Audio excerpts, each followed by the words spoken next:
We don't need all this crap. We just don't. What's important is who we are. Where are we going with ourselves? Have people looked inside themselves and said, I do all this work, I support these other things and all these other people. Am I actually fulfilling what I want to do?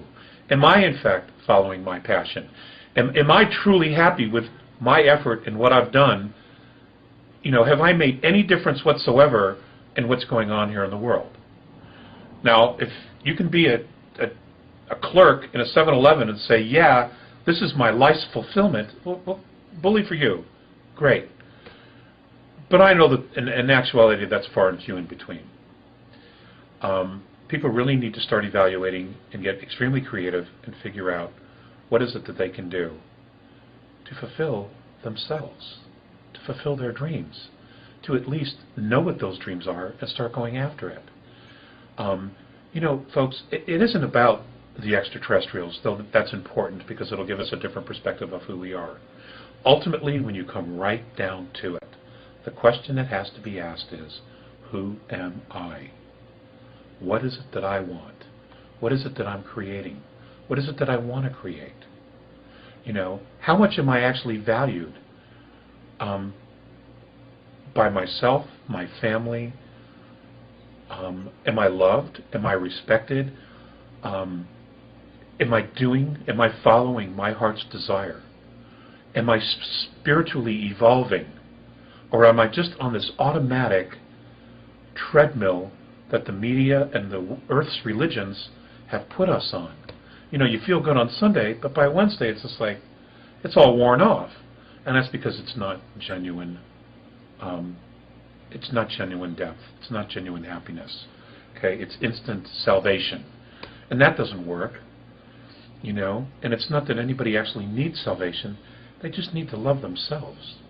And in finding that, and in truly embracing that love, that passion for themselves, and honoring themselves, you'd be amazed at how much crap that's in your life will just fall away.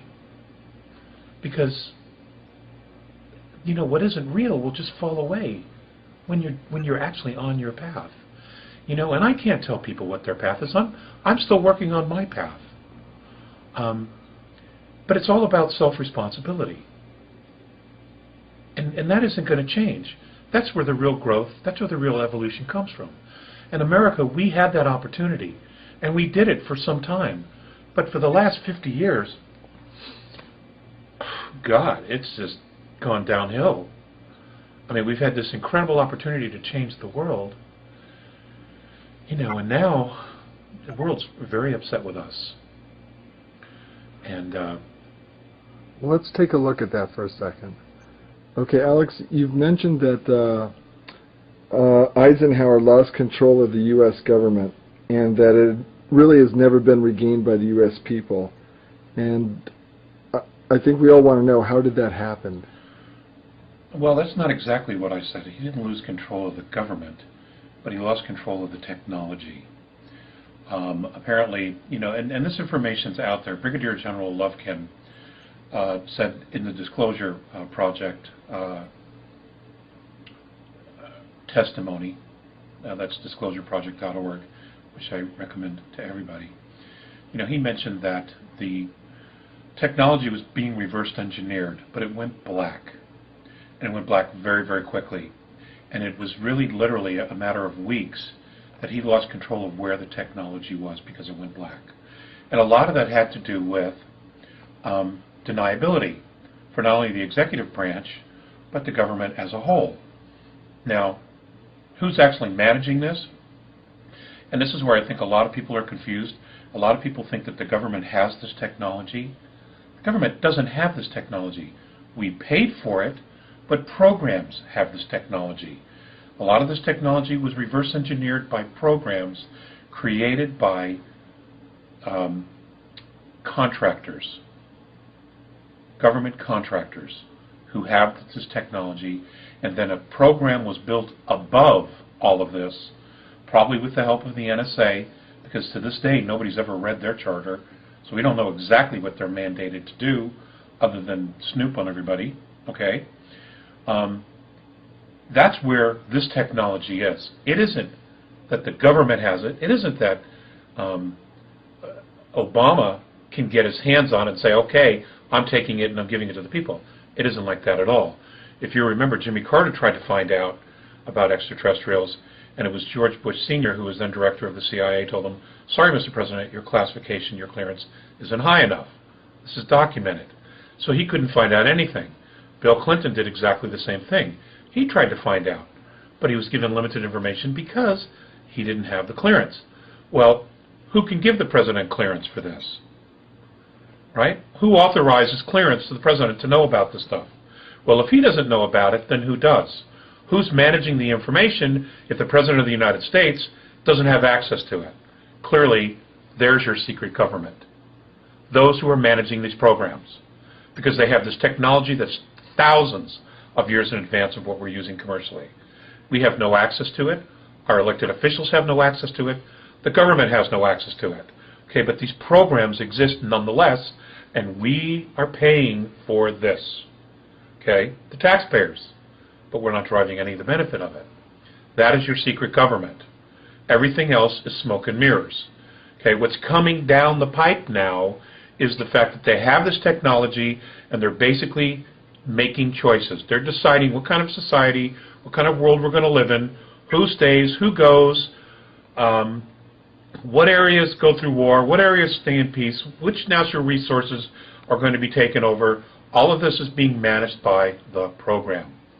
And let's take a jump back to John F. Kennedy. This is not something I've ever said publicly, but if you recall, one of the things that John Kennedy did, one of the first acts he did, was to abolish the Special Operations Coordinating Group within the National Security Council. The reason for that, I believe, or I should say I have been told, is that Eisenhower told him that that is the issue, that is the area where he lost control. So John Kennedy disbanded it. What's interesting is after he was assassinated, Johnson reinstalled that group. Now who is this group? Who is the special group? Nobody knows. Nobody really knows who they are.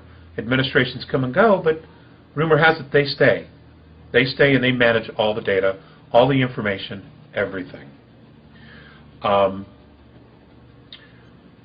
example, also during Kennedy's administration, he signed an executive order in June, 11110, I believe it was, executive order, authorizing the United States Treasury to print interest-free money. Started with 5s and 10s. That executive order, in fact, is still on the Federal Register and it has never been repealed, but we don't do anything about it. The government doesn't do anything about it. The Treasury isn't doing anything about it. Who is doing it? The Federal Reserve. And the reason you won't ever find the Federal Reserve being audited, or they won't allow you to audit it, is because they have created trillions of dollars to fund the secret space program that McKenna, this kid over in England, found out about. That's the deal. That's the reality of the situation. You know, and you can go pound your head on a wall, you can do whatever, but that's it. That is where our secret government is. It is there, it is real, and it's managing everything at this point. And they really don't give a damn what the people think. They really don't. They have their own agenda. And they're doing their own thing. We don't need the space shuttle. We haven't needed it forever.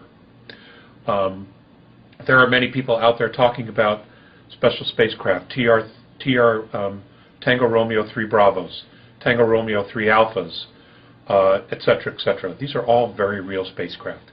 They, in fact, do exist. And they do have some solar system travel. We are so far along, it's amazing. And in one sense, we can be proud of that, but in the other sense, where is the technology? Why isn't that we are still being strangled by oil companies? It's ridiculous. Because they fear an economic collapse? Well, we've printed the dollar into oblivion. The economic collapse is coming anyway. So why don't we just release the free energy and the technology that they have, you know, to power homes, to power cities. Let's just do it, because they're destroying the economy of the government, of the country anyway, by printing the dollar into oblivion. and that is going to happen. You know, you just can't fix debt by creating more debt.